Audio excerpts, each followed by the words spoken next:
Welcome to another episode of Homestead Shop Talk podcast with Al from Lemon Acres, Ben from Holler Homestead, and myself, Jason from Sold Land. And this is episode 95. 95.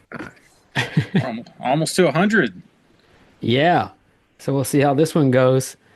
We're using a little different service provider here for our podcast, so hopefully it turns out okay. So it went So far, so good. I think it went from like 60 degrees to 85 degrees in a day or something. Yeah, it was pretty hot this afternoon. It was cold this morning. When me and the boys were in the barn working out, we had to turn on a heater right when we got out there. And now it's hot. I got all the windows open, the fans on. Almost time for the air conditioning at that temperature. I refuse. Hold off as long as you can. When do you guys normally have to turn on your ACs? End of May. Wow. Okay, so it's coming up. Another month and a half. Yeah, another month. Yeah, there's only like a little window that we have where we just open the windows up and it's really nice. We just have a little window where we got to run air conditionings if you have one. The opposite. What about you, Al? You're still getting snow? We had snow, and then today was 60. Nice. So you have mud. Right now, yeah, it's actually starting to dry up. It's a lot nicer. So we still have some snowbanks in like the shaded areas, but other than that, all the snow is gone, and it's still wet. But it's supposed to be 60 today, and I think 60 tomorrow. And then we're gonna get rain tomorrow night. So That's cool. Everybody's favorite mud season. yep. So who wants to go first? Who did the most exciting thing this week? I don't know. I don't know if I had anything I would call exciting. Anything new? Well, we planted Christmas trees this week. Christmas Cool. trees. How many did you plant? We planted 10, Nice. which, they're not called Christmas trees. I mean, that's not what kind they are, but Are they all the same kind of tree, or do you get different kinds? Or they're all different kinds. I have cool. the list right here. Let me read it to you. Colorado blue spruce, a Scotch pine, Black Hills spruce, a Douglas fir, and a Fraser fir. And there are two Like- each. Two of each. Nice. So apparently the Fraser fir is the big one, the main one that everyone grows. All the Christmas tree farms out here grow, in North Carolina at least. So I guess those ones do well here. Did that Douglas fir try to stab you when you planted it? It's a little prickly.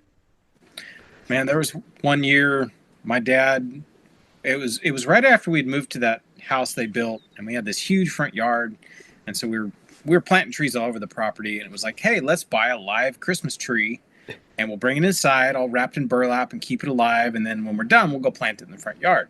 Well, Douglas fir have like real short, sharp needles, and this tree it was like the Christmas tree of death.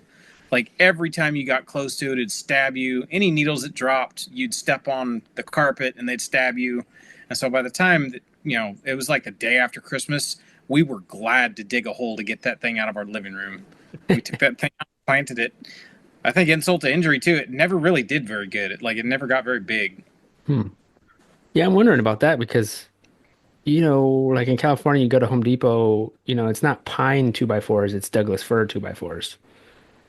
So out here, it's all pine. So I'm wondering, do they even grow here? I don't know. I know California redwoods will grow out here. Oh, There's really? yeah, I think it's out by Charlotte. There's somebody who has like a stand of them, and they're over 100 feet tall. Like they're huge, and they're Wow. California coastal redwoods. You definitely don't see them for sale like wood here like that. But I don't know. We're going to see. They say it takes like 10 years to grow. 10 years to get your first Christmas tree to cut. Yeah, I guess it depends on what size, how tall you want it, but they said typically around 10 years to get the first one.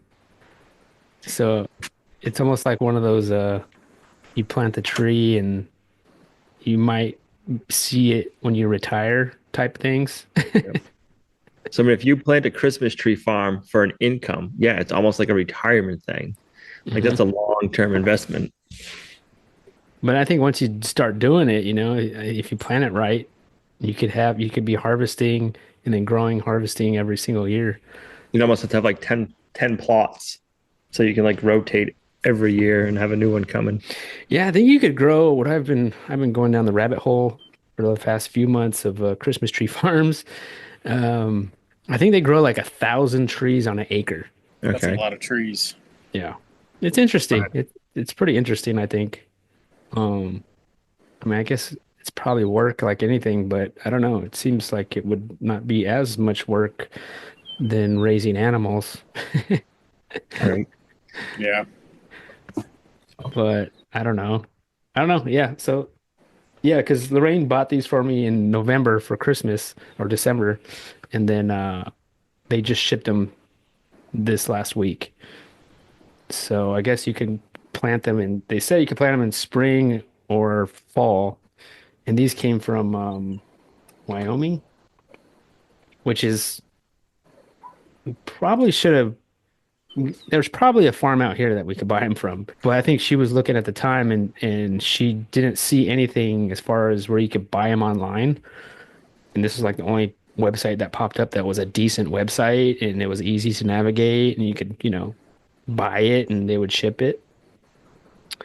Um, because then being that North Carolina is the second largest state to grow Christmas trees, Really? That's there's interesting. yeah, and I didn't know that either I didn't know that.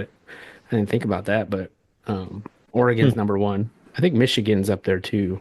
But yeah, I think over 4 million trees a year. It's a bunch That's of trees. That's wild. So yeah, we'll see. We'll see how these grow. I guess it's gonna be a while, but it's kind of addicting because I feel like I want to grow more like year after year. And next thing you know, I'm all filled up. the worst part will be like you'll get your first tree, like, oh, I want to do more of this, but I just gotta wait 10 more years to get my Christmas tree farm going. Yeah, I know. So that means like if all these grow, like all 10 of those trees will be ready to go in 10 years. Next thing you know, I have a whole forest. I didn't get to that tree. It's already 10 feet tall. We'll see. I might have to call you guys up. Like, hey, Ben, you want a Christmas tree? I can quit cutting down all the little scraggly pines that are around here. Yeah. I think every year we've been here, we just went out and cut just a pine tree, Yeah. Yep. brought it in and decorated it. Uh, I'm kind of running like this past year. I guess it was the year before. There was a whole bunch. It was like, oh, that'll be perfect next year. And then we come out and it's like, well, it's 20 feet tall now, so it's not going to work. So, yeah, we're going to have to figure out something else. I know. I'm going to be donating trees at some point.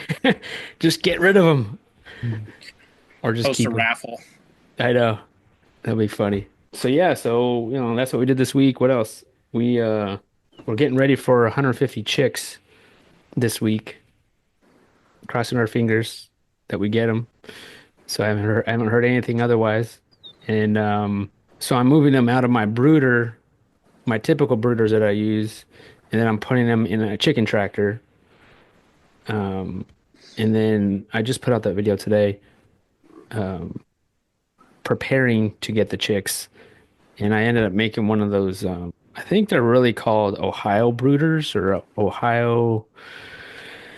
It's like a box with a lamp in it, and it's raised off the ground, and chicks can go inside of it, underneath it. It's almost like a hot plate, like one of them brooder hot plates that you could buy. Yeah. Because they're going to be in the chicken tractor, and I just thought, well, I don't know, something be fun to build. And then something different. And then instead of just putting them in there and then putting a lamp on them, I made one of those. And then, yeah, we'll see how it works. I made it collapsible. So I made it like with these corner hinges on it. So that way, when we're not using it, we could just unhook the hinges and then, you know, pack it flat and then put it away, which is going to be helpful. So my intention is to put all 150 out there all in one area. I guess I don't have to do that. I could split them up into other brooders, but I don't know. I just thought it'd be funner just to put them all in one spot. And it's not going to be It shouldn't be that cold, but still, I think hopefully. technically tomorrow's our last frost date. Oh, really? Yeah. So you might be good. Yeah, because we were gonna get this batch last month, but then we chose to do it this month because we thought it could be more just warmer weather, and I'm glad we did. Um, so we'll see how it goes. We'll see if we get them, and then when I'll do another video of me like setting it all up and stuff. Um, but it wasn't a huge giant build, but it was fun. Um, putting the heat lamp in there, and yeah, we'll see how it works. So well, I'm putting them in the that big metal coop that I got. That'll be the brooder too. Yeah, Yep. just because I have it and let's use it, you know. Because I think I mentioned I was like, we got to put concrete in this shed, or you start to think all these like grand ideas of like we're gonna do 500 chickens this year, and all this stuff. And I thought, Chicken well, math. yeah, let's calm down a minute and let's just try to utilize what we have with these chicken tractors and use things dual purpose like a chicken tractor. So, um, yeah, we'll see how it goes. And then we still have those 60 chickens out on grass right now, and they're what, 5 weeks old now, I think. So we have a few more weeks. We have people buying for the workshop that we're doing. I think currently we're doing two workshops on those chickens. So we sold 5 tickets on one day and I think 2 tickets on another day. So we still got time. So So you're yeah, doing is it a 1 day? Are you butchering? You doing two classes that weekend or? it's two classes, one on Friday, one on Saturday. It's just one day each. Yep. Um, we usually open it up to like 10 people.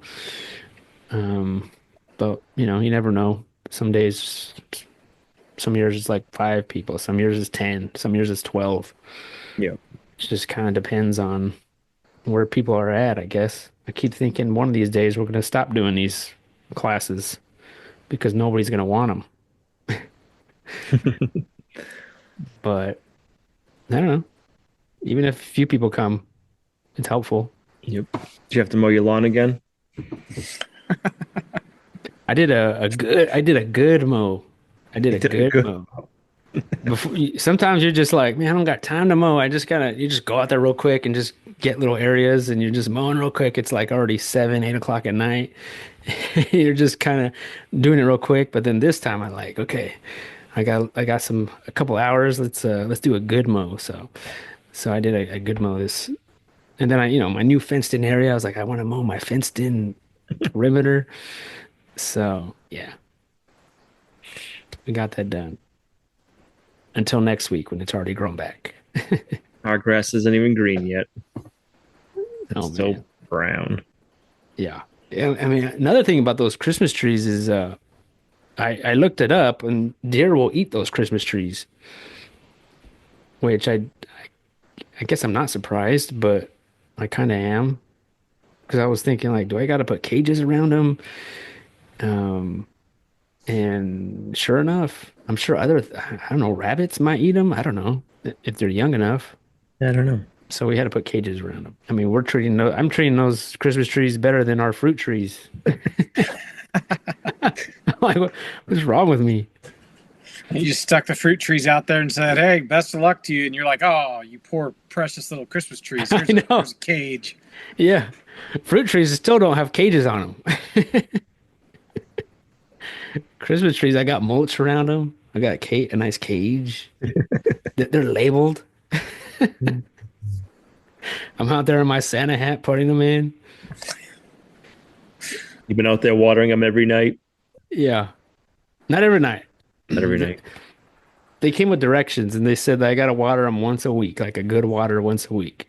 So at first, anyways, first year. Yep.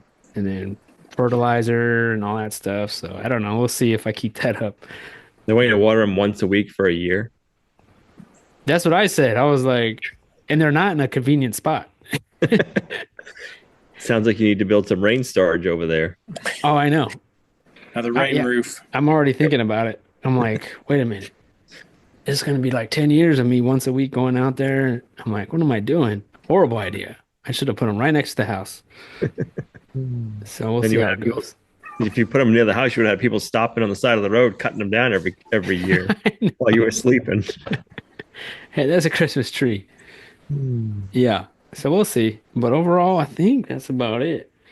Trying to think what else we did this week. Yeah, just getting ready for these chicks, and yeah, I think that's about it. So what's up, you, Ben? What'd you do? I'm glad I wrote a list. I had to sit down today and was like, man, what the heck did we do this week? It was a busy week. Like there's been a lot going on. Um, I guess it's like the least dramatic thing. Meg's mom and grandma were in town. They came for a visit, and Meg's grandma is actually moving out here, which is kind of crazy. Um, she's, I don't know, maybe about 40 minutes from us, something like that, is where her new house will be. So she's, I think they just flew back yesterday or the day before, back to California, and they're going to load up a truck with stuff and drive grandma out here. Wow. Kind of crazy. Like, it was just something that was talked about briefly, and then all of a sudden it's like, yeah, I'm coming out, next week. And then it was like, yeah, we put an offer on a place. She, it just happened fast. So it's kind of cool.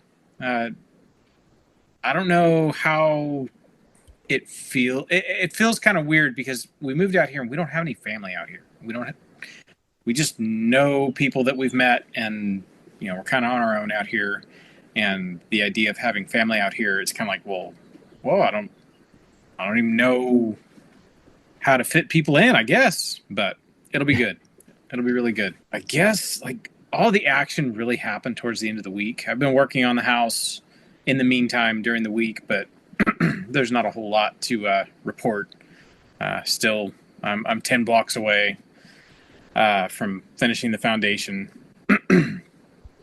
But I will say, this Sunday, yesterday, we finished Hole 30. We made it. You're alive. I think I've lost like 5 or 6 pounds. And it's not a diet for losing weight. It's a detox diet. Really, I would say the only thing that I detoxed from was sugar, and that was not that bad.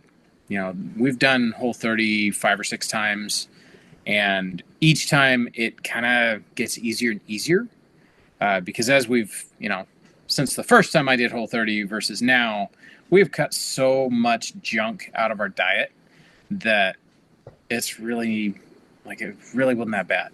But I will say, once the brain fog leaves and you feel like, it's like, hey, this is how I used to think once upon a time. Like, I feel great. My mind's working. It's awesome. That's been cool. Today's Monday. The boys were more than happy to introduce sugar right back into their diet. And so everybody had sweet coffee this morning, and they were just ecstatic. I don't know if I'm going to go back to sugar for a while. I think I'm going to stay off of it. I'm really enjoying how I feel. But we'll see. I might wake up tomorrow and be like, you know what? A little sugar in my coffee sounds good. I don't know. Probably not. It's not the same without milk. Like, I really like milk, whole milk in my coffee. And we don't have milk. I don't think we're introducing that till the end of the week. So, I don't know. I'll just keep drinking my boring coffee. But other than that, yeah, black is fine. I put a little bit of coconut milk in it. Oh, that's good. It kind of scratches the itch. Kind of makes it like fatty, I guess, and so it's kind of like a fat bomb, which is kind of good. But so I guess I'll talk about, this was my weekend project. This was kind of a have to. So it was like, I think it was Friday, end of the week. I walk out. You guys know I had surprise piglets in December.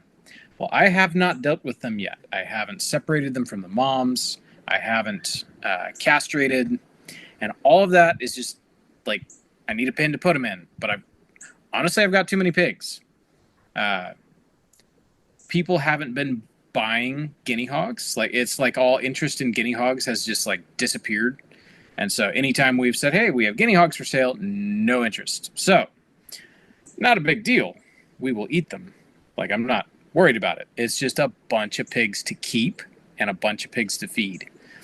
So I've had these 9 piglets that I need to get off the moms. And Friday morning I was out there feeding, and it was just like the condition of the mom who's nursing all of them.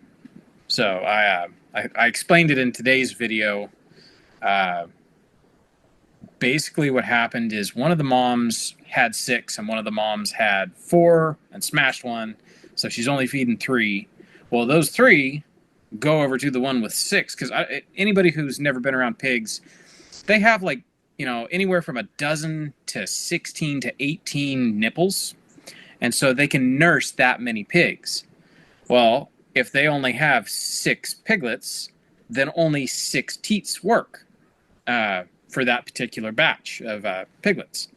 The way pigs are, when they're born, they choose their teat, and that is their teat from then on until they're, weaned off their mom. Well, 6 of them had their claimed teats, and these other 3 decided they're going to hone in on that, and so they come over, and everybody fights over one mom because she's got more teats to go around, even though it's not enough. Well, what happens when you have a mom nursing is they lose condition. Even if you give them free choice feed, they will lose condition. And so what happened was this mama pig, I've just watched her condition just plummet. No matter what I give them, no matter how much feed I throw at them, I cannot keep condition on her. Well, it finally got to a point where it was just like I walked out there and I felt like I was having a nervous breakdown. It's like, I can't do this. Like, I feel so bad for this mama pig because she's so skinny. So came inside, told Meg, I was like, we got to deal with these piglets today. She's like, really? She's like, why don't you put them in a pen? Well, I've currently got a pen ripped apart because I was cleaning all of the wood chips out of it. It's all the compost. It's a year's worth of compost stacked up. I got all that out. The pen is still tore apart so I can get the tractor in there. And I could put the pen back, but I really, really would like to build something less janky. So I told her my plan. I want to build a Pigerator. And she was like, let's do it. So I went to Lowe's, bought a whole bunch of lumber, came back, and I planted all my posts Friday night, got them all cemented in, got them, figured out where they all need to go. Basically, my posts are the corners of the structure. It's 6 posts, 2 in the corners, or, the 4 corners, and then in the middle. This inside portion where the pigs are kept is 8 by 16, and then the roof that goes over all of it is 20 by 12. And so me and all the boys, we got our hustle on Saturday, got almost the entire thing built in one day. And then Sunday, we just had to button it up and, put all the finishing touches on it.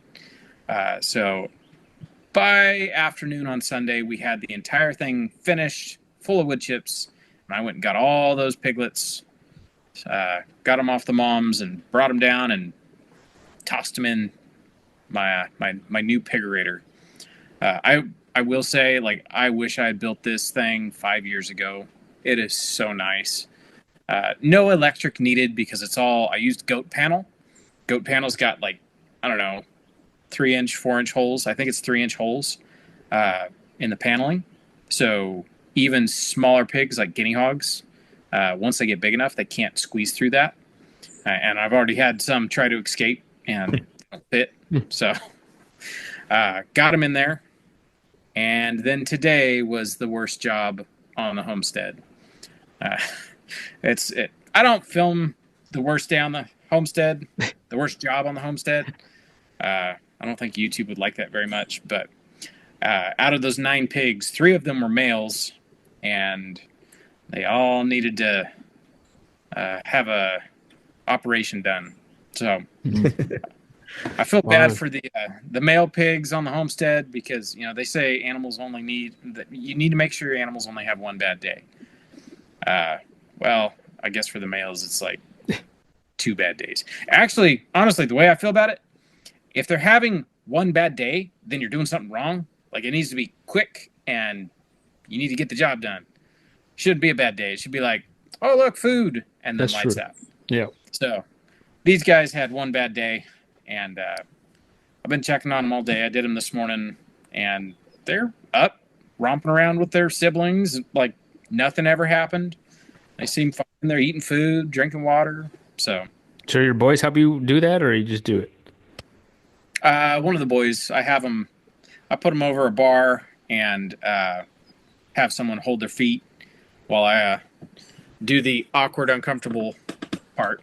Yeah. I don't know, man. Like, I do not enjoy that job. Like, there's a lot of jobs I'd rather muck out stalls than do that job.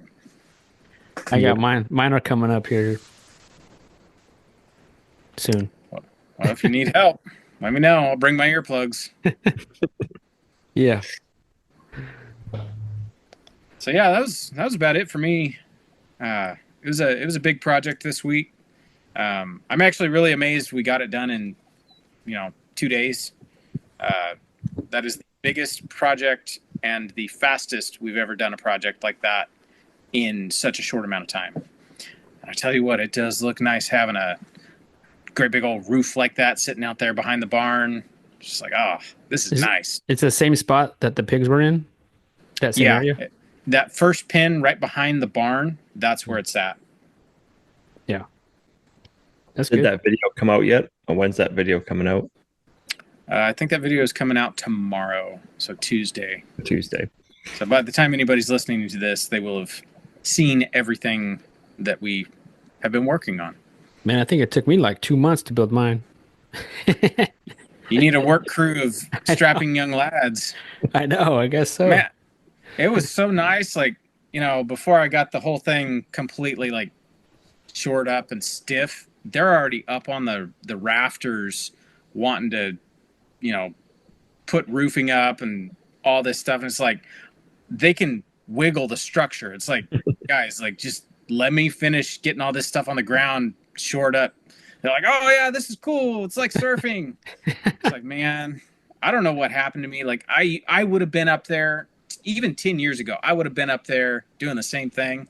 And I had to get up there to check something. And it was just like, I'm good working from the ground. I'll hand you guys stuff. Man, that's fun. Yeah. Heck yeah. I tell you what, something that really speeds up a project is having a good nail gun. I have always just used screws just because, I don't know, lifetime in suburbia, it's loud, it's a hassle to get it out there, compressor and the hose and all yada yada. Well, because we were so close to the barn, I leave an air compressor hooked up all the time in the barn because it's nice to have compressed air, at a moment's notice. And so I have a 100-foot hose. I just ran that out one of the windows in the barn, and it reached that pig pen. So we had compressed air. It is so much easier. You get a board and you're like holding it up and you're trying to get hold your tongue right. And if you had a drill, you're like balancing on a ladder with a drill to get one screw in so you can move down. I had boys holding the board up and I'm just like, ka-cha, ka-cha, ka-cha, done. A part of me thinks that I'm going to mess up and that I'm going to have to take a nail out. Yep. That's my fear. There's a few places I had to take a nail out because just wasn't paying attention. Nails come out pretty easy when it's fresh lumber and nice shiny nails. It's after that lumber has dried, it's a lot harder to get those nails out. But yeah, it was a fun project. I'm really happy we got it done. And it's full of pigs and That's cool. their manure is going where I want it. And as soon as the manure load gets to where it's like, okay, it kind of smells, I can go dump wood chips on top of it and it just composts in place and just continues. Yeah. I have a pretty good feeling I'm going to be able to make a lot of compost with this system, better so than I have been. And it's going to be really nice having so much roof over it because then I'm not going to have wet, miserable, muddy pigs. Heck yeah. That's me good, man. So that's about it for me. Al, how'd your week go? We're pretty good. We've had some cruddy weather, but we ended up we're getting better. So I decided to take the tracks off of our side by side. They have a bunch of bogey wheels on them, and I had two of them break off and just fall off. They're like little rubber wheels that have bearings inside. They're made to be replaceable. This is our 5th winter with the tracks. In the springtime, I replaced, I think, 4 small bogey wheels and 2 big ones. And I knew I had What are bogey wheels? What is that? you got your tracks, like your rubber tracks, and then inside the tracks you have 2 big wheels. Then you have a bunch of little tiny wheels that the track all rides on. And so they are just like a rubber tire on the outside, hard rubber, and then inside they got bearings that they spin on. Okay. And so they just Skateboard wheel or something. yeah, kind of like a skateboard wheel, a little bit bigger. So the bearings are just a regular bearing. You can't grease them or anything. They're a sealed bearing, so they just go bad over time. So I had to replace all of those. It was quite the project. It wasn't like terrible, but it was time consuming.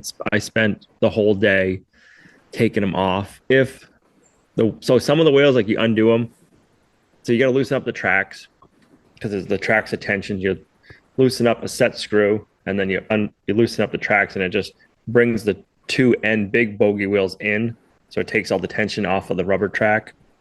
And then you take a bolt out of each bogey wheel. Well, if it just comes off, it's easy. It's just like boom, you pull it off, you put a new one on. So the first set of tracks I did this beginning of winter, that's how it was. They just went nice and easy. So I'm like, all right, at the end of the season, I'll replace the rest of them. I think not maybe like a third of the wheels just like pulled off. The rest of them, like the wheel would pull off, and then the bearing would stay on, and then you try to bash it off, and everything would just like explode. So you had to cut the races, and yeah, it was quite the project. But now we're ready for next winter. So you just leave those on? What was that, I Jason? mean, you just leave them tracks. You can't switch them out or anything. The wheels. Yeah, the wheels. The new wheels come with a Preston bearing in them. Oh, okay. So you get the wheel, the bearing. They give you a new bolt, and everything. So it's, I guess back in the day, I don't know how long ago, but they used to sell just the bearings, and then you'd repair them. Well, now they just sell it as a kit, and you got to buy the whole wheel assembly, which includes the wheel, the bearings, and then some rubber seals, a new bolt. I see. I think a lot of my problem is we run them in the mud too. We don't just use them in the snow. So we ran them in the mud. We usually run them in the mud. I usually keep them on for a while longer. But I'm like, I got 2 missing bogey wheels, and they kind of the ones that were missing right on a bar. So if like one comes off on this side, this back wheel will kick, and then this bar starts to ride into the rubber track. And I'm like, I don't want to damage the track, so I better do it now. Well, then I don't remember if it was the next day or the day after we were going up to feed the Highland cattle. Gina takes the side by side up, and she goes and gives the Highland cattle treats. And then I stay down low with the tractor, and I put out a round bale of hay. Well, she gets like halfway up, and she just like buries the side by side out of sight to the frame, just mud. So I guess that's what we get for taking the tracks off early. Yep. You're darned if you do, and you're darned if you don't. Yep. That's how it works. Yep. Like I'm like, I don't want to fix them, like put the new bearings on and the bogies on and then put them back on. I'm like, if I'm going to do it, I'm just going to take them off and put my tires on. I'm not going to just keep going back and forth. So we power washed everything before we changed the tracks over. So I got a new power washer last year. It's a Craftsman. I hemmed and hawed about getting a Craftsman or a Harbor Freight one. I'm like, everybody always says that Harbor Freight's junk. I'm like, so I'll get the Craftsman. I had issues with it starting it last year, and I couldn't remember what the trick was. So this year, I tried starting it. I couldn't get it to start. So we use ethanol gas in all of our small engines. That's the only non-ethanol gas. It's the only thing I keep on the Homestead. Like that's what goes in the side by side. Any small engines, that's it. Same. And it wouldn't start. I'm like, what the heck? I'm like, there was a trick last year. I can't remember what it was. So I messed with it probably like 15, 20 minutes. I'm like, that's it. I'm done. I'm just going to hose it off by hand. I bring it into the workshop. I pull it up. I pull at one time, it fired right up. And I'm like, that's what it is. This makes no sense. You cannot have water to the generator, to the power washer to start it. You got to start it with no water to it. I don't know if it pressure locks it or if there's a sensor inside, but it will not let it start if the hose is screwed in with the water on. It's weird. So the annoying thing, put your little valve on there, shut it off, start it, open it back up. One of the annoying things is if you shut your pressure washer off for a minute, like if you got a phone call, so you shut your pressure washer off while you're pressure washing, you got to disconnect, you know what I mean? You got to disconnect everything because you got to drain the hose a little bit Because if there's any pressure, if you just shut the hose off, like the water line off, but you still have pressure in your hose, it won't start. There's got to be no pressure whatsoever on it. I don't know. I don't understand that, but How big of a pressure washer is it? What's its PSI? I don't know, 2 or 3,000 psi. I have a Craftsman plug-in one. How do you like that? It's okay. It's not powerful enough. That's why I didn't. Because I was like, oh, you should get electric. Or why didn't you get electric? But that was why I didn't get the electric. The electric ones are a lot less psi. It seems like than the Yeah. gas-powered ones. It's only maybe a little bit more than my hose. Yep. Like, so a lot of times I don't even use it. Man, if you want to, so there's an attachment you can get for your pressure washer, but there's like a pressure range.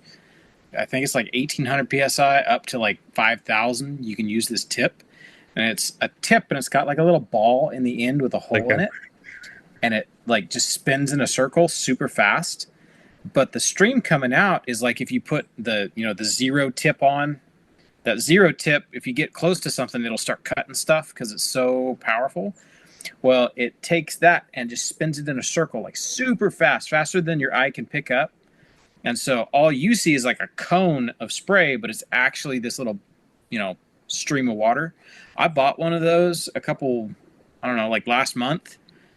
Holy mackerel. It took that pressure washer from decent to wow, don't use it. Don't use that tip on the car. You're going to strip the paint off the car. Like that's how powerful that tip is. What's the tip called? I can find a link for you. They sell them at Lowe's. I'm sure they sell them anywhere they sell pressure washers. Yep. But oh my gosh, like it takes a pressure washer to a whole new level. Kind of scary. Like it makes a ton of noise. Like it sounds like a helicopter's about to crash right in front of you because it just buzzes. But man, like we, as soon as it gets warm, we pay the boys to wash the house because we get, the mildew on the north side of the house real bad. And so Brett put it on. He was washing the house. He went across one of the screens on one of the windows and it cut the screen off the window. Like that's how strong this thing is. So, Wow. I'll find a link. Definitely don't want to use that on a car. Sounds like. No. Use that, scrape a pig with that thing. That would be cool if Yeah, that no worked. kidding. So once we got done with all the power wash and fixing the tracks, I ended up getting myself a Woodland Mills chipper. I got the TF Pro Ooh. 810.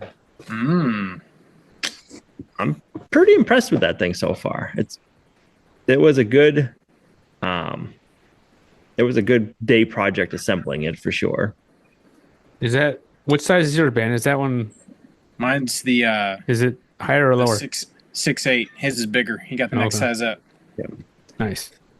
So we have a lot of probably like 6 to 8 inch small trees on the homestead, like where we want to turn into silver pastures. There's like a lot. We have like 30-foot long birch trees and yellow birch trees that are just like 6 or 8 inches, just straight, like no branches on them. So I'm like, if we can get in there with a chipper and hopefully just cut them once, or maybe cut them into 2 pieces, and then just bring them over to the chipper and just go to town kind of thing is what I'm hoping. So we got the chipper. It's for the tractor? You It's for attach the it to the tractor? Yep. Yeah. Yep. So we got the chipper. We built it.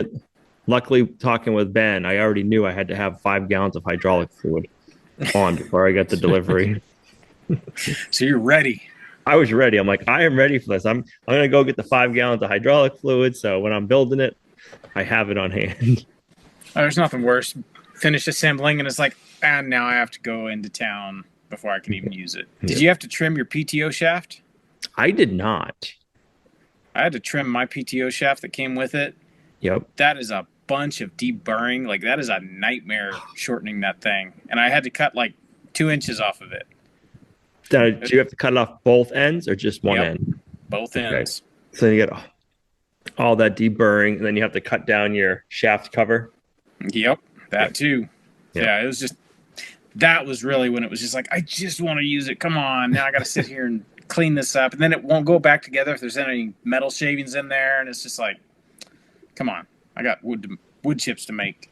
I will say I got to that part and I'm like, man, I hope I don't have to do this. Like, all right, put it all on, measured everything, and I'm like, oh, I'm lucky. I don't have to do any of this. But I'm like, yeah, you get to that step, and it's like I just want to start getting ready to use it, not doing something else to it. Now, did you get the one that has the flywheel that's, spins the blade double your RPM? Yep. Oh So man. it's got the dual flywheel. So you got your front flywheel, and then you got the back flywheel. It's kind of weird. It's like a flywheel, but kind of like an auger at the same time. So it shoots the chips out, I think, faster. Yeah, double the speed. Yep. That'd be cool. Yeah, I wish I'd bought that one. It wasn't much more, but shoulda, coulda, woulda. Yep. How many knives does yours have on it? It's got four. It's got four of them, and they're dual sided. Okay, so ours has 8. So I don't know if that's because it's 8-inch. So it's got the 4 like up high, and then it's got 4 lower on the flywheel that are dual sided. What size is your tractor you're running this on? We have it on the 75 horse tractor, but you don't need it. I don't remember if I don't know if it was like a 35 horse or above, but I don't think you even need a 50 horsepower tractor. I know it'll go on both of ours. Let me look real quick and see what the horsepower rating is on it. I think, yeah, it says 35 horsepower. 35 to 100 horsepower for that one. Man, it would be an entirely different experience with a bigger motor. I have absolutely stalled out my tractor, maxing out that wood chipper. I imagine if I had like a 45 or 50 horsepower, I bet you my wood chipper would be completely different. So what size horsepower is yours? Your 25. tractor? Okay, so it says 20 horsepower to 50 horsepower, and you got a 25, and you can stall it out. So I lied. I put mine on my 50 horsepower tractor. I didn't put it on the 75 horsepower tractor, but I can. But I haven't yet. You got the power if you need it. I got the power if I need it. But the 50, so it's a 57 horsepower tractor. I think to the PTO, it's either 50 horsepower or like 48 horsepower to the 574. So we've rented quite a few chippers before, like the 6-inch, like ones you get at the rental places that have like their own built-in motor. And those things have like, they're garbage compared to the new Woodland Mills. Yeah. I was impressed with that. Yeah. Those rental wood chippers are underwhelming in their performance compared to these Woodland Mills chippers. Yep. Does yours make nice small chips? Like, are your chips like smaller? Or? They do. I will say, if you notice, you start getting like the boys call them cookies. You'll get like, say you put like a 3-inch log in there that's green, and if it starts cutting whole rounds of that log, it means your blade and your anvil need to be adjusted. Okay. The manual calls out, I think it's like from a 16th to an 1/8 is your clearance between the anvil and the blade. There's nothing that like positively stops the anvil from moving. It's just tightened with some bolts. So I assume what happens is after time, it just kind of vibrates it back, and then it doesn't make real pretty chips. But as long as you keep that, every other time you run it, you just check that, make sure it's like an 1/8 inch or 16th or whatever, you will have very nice fine chips. And that's that little like gauge they give you. Is that for checking that? I think so. Yep. Okay, that's what I thought. So my question is your new Pigerator area, you gonna be storing your wood chips under there to dry them out? Probably not. I need to build another one. I'm planning on building another one just right next to it. That way I have 2 of them. I really need a place to keep wood chips dry, and I don't know, building this roof, like, it really wasn't that bad. Honestly, the whole project wasn't that expensive, even though everything is expensive right now. So I think I'll build another one. But yeah, I need a place to keep dry wood chips. Because that's one of the reasons. The other reasons we got the chipper, so we can make our own bedding. Because when you go and buy shavings, it adds up pretty quick. It does. And then listening to Joel Salatin, wood chips, which I found pretty surprising. Wood chips from a wood chipper will break down quicker and better than wood shavings that you buy prepackaged. Absolutely. I'd show you some of the compost. I think I might dig through my phone and see if I can find the picture. There's compost that I did, like I let it sit for 6 months, and at the end you could still recognize the pine shavings. Whereas if I do that with wood chips, they're completely broken down, and like you might recognize a chip here or there, but it's not like shavings. I don't know what they do to the shavings to get them to last like that. So listening to Joel, it's because they're just shavings. There's no other. So like a wood chip, when you're chipping, it has the bark, and you're gonna get some leaves in it and stuff like that. So it breaks down a lot faster. Where the wood chips, the wood shavings, it's just shavings. So that's what takes it so long. But I wish I could remember like the percentage of like how much more time it takes to break a wood shavings down versus wood chips. And you wouldn't think it because it's like, oh, it's the same thing. It's just wood. But it was a huge difference. So it's one of the things we want to get figured out next is a place to store the wood chips so that way they can dry out and so you can use them for bedding. The next one, I want to pour a slab and put like a retaining wall on the back, and that way I can kind of like Salton has his big sheds where he keeps all his wood chips dry. It's a slab, and then some walls to push against, and then a roof over the whole thing. That's what I would like to build. Yep, that would be nice. That nozzle for the pressure washer is called a turbo nozzle.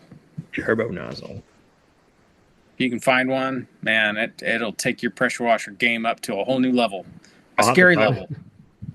Because I know ours, I was underwhelmed with it, even with it being like was it 2,000 or 3,000 psi. It's like my pressure washer is a 3,000 psi, and it was just kind of like it had the little switchy nozzle tip where you just click, and it chooses a different spray pattern. Well, I put this thing on there, and it's like, whoa, this is scary. Like it's stripping, like you spray. There's a stump that the boys were working on debarking. I was like, hey, can I see if I can take the bark off with this thing? They're like, it's not going to do that. You have to use a draw knife. I hit it. It peels the bark off of logs. Like it's scary. Hook some hot water to that, and I wonder if it would de-hair your pig for you. Have to be some hot water. Might de-skin your pig if you aren't careful. Right. Yeah. Should try it. One of these days. One of these days. You got a bunch of pigs there to try it out on. Seemed like a big maintenance week this week too. We spent a lot of time. We did a oil change on the side by side. We had the 50-hour service done on our 754 tractor. We have the dealer come up and do that. We got a good relationship with them, and I wish I could remember. It's like 70 quarts of hydraulic fluid for the rear end. It was like all together, it was over 25 gallons of fluid changing in that tractor. A bunch between the rear end, the front end, and the oil change. Wow. And that's what for your warranty, you got to do a 50-hour service. And the guy was like, "Oh yeah, everything looked really good. The oil looked brand new." And it's like, I don't want to hear my oil look brand new. Like, why did we have to change it then? Yeah. Seems like you're doing it for nothing. Right. But I mean, I get it. If you have like a shavings or metal shavings or something like that in there, they want to flush it all out from the new build. But at the same time, it's like, oh. You haven't had any issues with them tractors? I haven't had any issues with them. Nope. Yeah. That's good. We've had good luck with them so far. But on all of them, that's like the one thing we do the 50-hour service. Even though it's kind of like, I don't know. I have a hard time doing stuff like that because it's like, that's good oil. Why do I need to? Yeah. Rather be safe than sorry. No piglets yet? No piglets yet. I'm thinking, maybe this week. She's waddling. Gina's like, oh, there's something wrong there. I'm like, no, she's just pregnant. Like, I mean, don't pick on her. Like, she's pregnant. Give her a break. Yeah. Well, that's good. Yeah. I mean, she's still doing good. She just waddles around and she eats, she drinks. Like every time we're like, oh, we think we notice more and more stuff. Like our vulvar area starts to seem to be swollen up now, and she hasn't come into milk yet, so we'll just keep an eye on her. Hopefully soon. That's pretty much it for my week. Cool. Yep. Cool. I say this was a good talk, guys. You guys sounded great, and I think we all looked great. So, yeah, I would say this was a lot better than the last couple weeks. Come on, Jason. We always look great. There we go. Excuse me. I mean, this is another week of looking great. All right, guys. I think we'll end it there. Thank you guys for listening to this podcast. Thank you guys for watching. We really appreciate it, and hope you guys have an awesome week. Have a good week, everyone. Later, everybody.